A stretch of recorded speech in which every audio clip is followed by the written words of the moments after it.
never know what you're gonna hear out there. I went in, where did Chris go? He's not standing. Oh, no. Anyway, I go in to have my hearing aids tuned up, you know, and I got a lecture on how important Chris Woods is in the community. And when I tell him, well, he's going to work for the Boys and Girls Club, oh no, you know. But anyway, he's well known out there in the community and highly respected. And he is a great loss to Tumwater School District. But on the other hand, the Boys and Girls Club is a great organization too, and he will make a real impact there because that's one that needs his kind of leadership. So,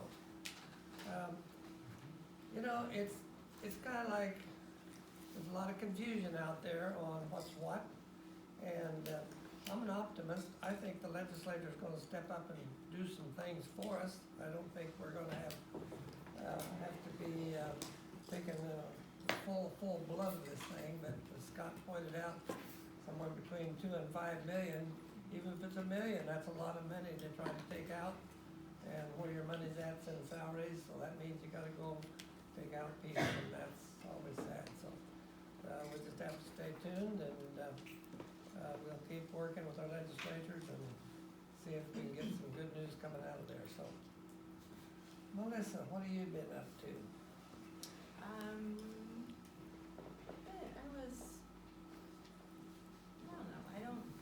still processing tonight, so I've been up to lots of things, but.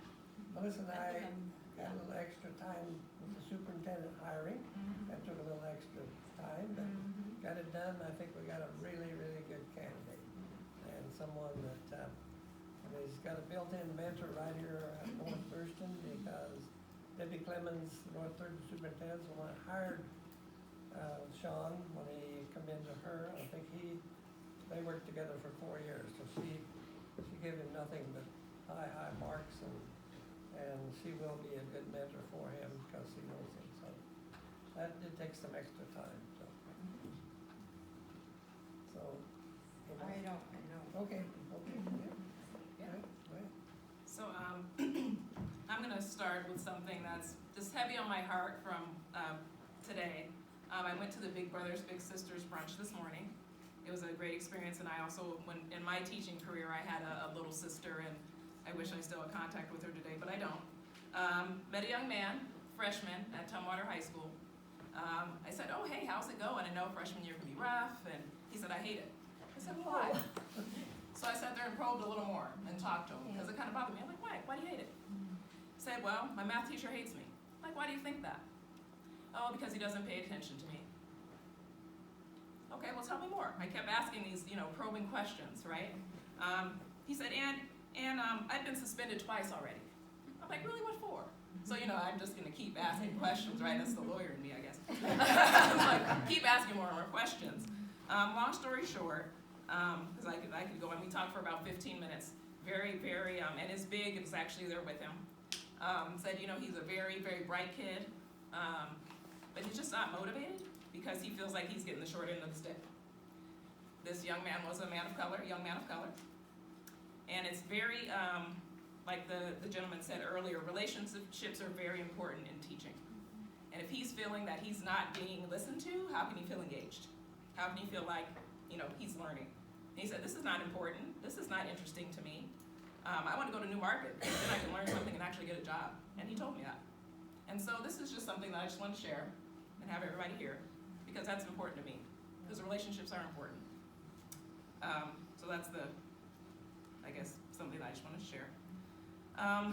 But I've been kind of starting going around the schools. I was at Black Hills and Secondary Options and saw some great things, saw a little assembly, and actually I was talking to Dave Myers when I was in the assembly, and I'm like, man, I wish my teachers were this cool in high school. They were out there doing flips on the stage and doing engaging in like the assemblies. I'm like, man, my teachers weren't cool in high school, but I digress. It's like I guess teachers weren't fun then. But yeah, they're building airplanes. I'm like, I didn't have cool stuff like this. So that was really exciting to see. And I'm going back tomorrow to see some senior presentations, so I'm really excited about that. Yeah, so that's what's been going on with me. Just been out and about. But yeah, that really hit home when he said he just hated school, and he's a freshman. He's a freshman. There's a problem, but Okay, Rita? Okay, I want to thank the audit committee again. I think that is just a real good representation of Tumwater working well. And I really, really appreciate the facts, and I hope that we're able to spread and let everybody know what you guys learned.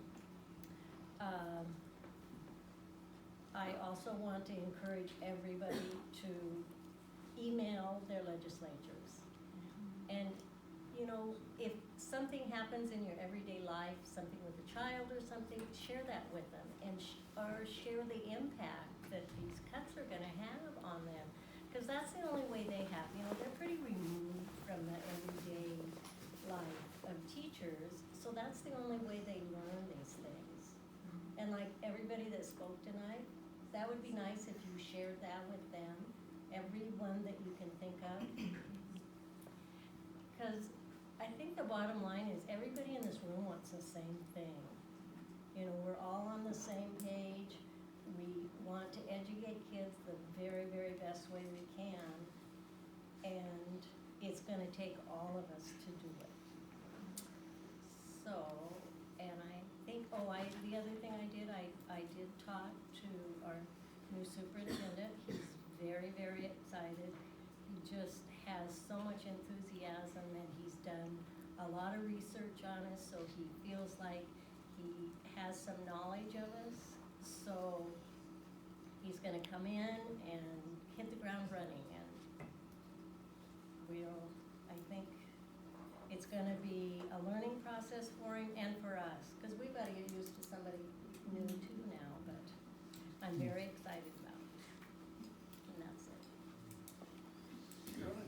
I want to share a number of gratitudes tonight with the rest of you who actually stayed this long. First, thank you to all of you for staying this long.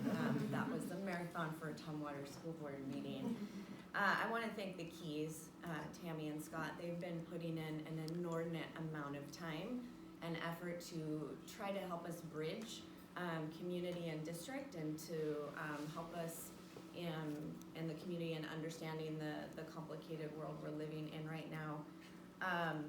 I do struggle a little bit, Scott, with some of this information around the out-of-district folks, because when I look at the fact that we're down 243 kids, if we were to then add the 178 more or the 375 more, I don't know how that plays right now. So it's a struggle for me, because I hear your points, but I also know we're in a deficit already, even accepting all of those students in. And I also know from 17 years as a school counselor that master scheduling often has a lot to do with why we have 40 students in a given classroom, as much as it does other factors. So, but I do want to just thank you very much for your service. I do really appreciate it. This isn't easier. We would have figured it out by now. I want to thank Lee Giske and Claire State. They are elementary school counselors in our district who, Lee in particular, has been spearheading the countdown to kindergarten, which was this last weekend. And as I listened to McKinley talk about wanting to leave, expressing herself, I got to experience all these families coming in, and Jack was there too, to kick off that event. It's one of my favorite things that we do. Just to see that the families coming in with their kiddos, and they're handing us their most precious thing in their life for us to shape and mold and grow into really amazing people. And it just reminds me how important the role is that we all play. So my third gratitude is to Chris. I knew him from Olympia School District. We worked together for a long time. I wasn't ever in his school, but I knew him from then, and I knew him as such an incredible kid magnet and educator and leader at all levels. And I thought when he came here, I'm like, yeah, what a bummer for the kids who don't get to have him anymore. And then he showed up, and he and Roz Thompson do cheerleading routines for the staff opener his first year here. And I'm thinking, okay, he's still got, you know, his same pull and magnetism is gonna be here and is gonna be in this district office. And you know, he's dedicated his entire life, career-wise, to children. He's gonna do the same thing with the Boys and Girls Club and serve a lot of our kids that way. But he has probably in my 20 years as an educator, been one of the most inspirational leaders I've ever worked with on so many levels. And I'm sad to see him go, but wish him the best always, because he has made an incredible difference in the lives of so many people. And then last, but certainly not least, I lost my last one. How do I use my last one? Oh, I lost it. I do things at one thing. No, actually, I got it back. Okay. I wanted to thank everyone who has been giving feedback and communication, whether it be through the superintendent process, whether it be through the emails that we receive and we read, and the testimonies that we hear. Like a fair number of folks of you here in the room that I know, I've also spent my entire career in education, because for me, this is the most important thing we do. And there's so much writing on us as adults serving our kids, and I know how important it is for us to work together and to have those strong relationships, because it does make a difference and it does matter. And I want to continue to see the kinds of communications we're hearing this time around. And I would also ask, this community showed an incredible amount of support for Tumwater School District staff last fall, and that energy has got to go where it belongs right now. You heard Scott say it, you heard Tim ask for it, you've heard other people say it. I don't think emails are enough. We have to be on the streets and up on that hill like we were here, because every single person who testified tonight and every single person who is a staff member in this district matters. And these are not easy decisions, and they aren't taken lightly by any means. But I do this, and we all do this because we know it's important, and we ask that you continue to communicate in a positive way. Let's work on this together. But please turn some of that amazing energy that I know this community has to the people who are gonna make the decisions in the next 60 days that are gonna impact how much of that ugly, worst case scenario that Alan presented that we have to actually do. And none of us wanna do any of it. We don't wanna do any of it. But we need help, because our voices aren't enough. And our legislators, our people, need help because their 3 voices aren't enough. So call your other teacher librarian friends. I know you have networks. Call other district people that you know and say, we can't do this alone. You saw the headlines, it's not just us. We're close, we have it a little easier, but ultimately, we have that voice. I saw it work amazing things. And I hope we can work together to network with people we know to get other folks to do the same thing for us. And that's my gratitude to you for what I know you're gonna go home and do, because I asked you to. So we don't have to make these decisions. Each of you got a yellow phone. And we're going to do John's evaluation on Tuesday at 5:30. And I appreciate if you come with your form filled out. Otherwise, we'll have a 3-hour meeting, and if you have it filled out, we can probably do it in an hour and a half. So fill that out, come in prepared, and we will have that. So anything else that needs to come before this board? Thank you all for being